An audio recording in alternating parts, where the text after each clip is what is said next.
Hi everybody, today I'd like to talk to you a little bit about the role of the wrist on the forehand.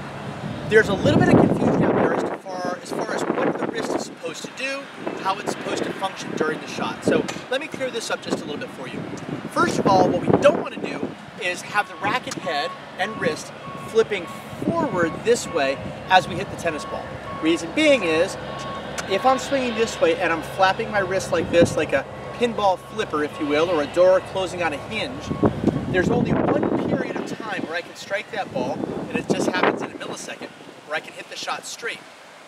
If I hit it this way before I flip, it's going to go way to the right.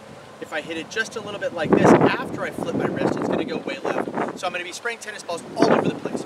So how the heck do we control the tennis ball? What does the wrist do? So as we come into the hitting zone, we're going to make sure that the racket head and wrist are in a 90-degree position right here.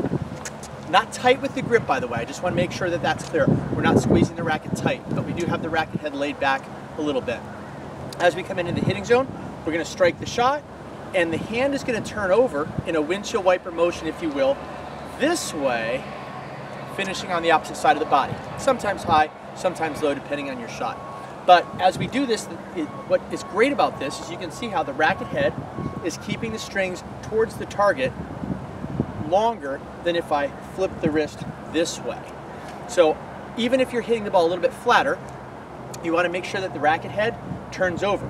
Now you might say, well, that's going to give me topspin. Now there's a couple of things that cause topspin. After your preparation with the racket up, by the way, don't forget, there'll be a drop of the racket, and if you go a little more low to high, that's going to give you your spin. But what we don't want to do is get into the hitting zone and snap the wrist forward. That creates a lot of control problems. It's also not great for your wrist. Those of you that have epicondylitis, aka tennis elbow, that is one of the many reasons that causes that. So again, as we're coming into the hitting zone, doesn't matter if you're open or closed stance, we want to make sure the racket is slightly laid back. We're making good solid contact, coming up this way, almost as if the racket strings or the palm of my hand, which are roughly the same angle, are facing the opponent the whole time. This way you're not going to put any pressure on the wrist. More importantly, you're going to retain control of the shot. So give it a shot, let me know how it works.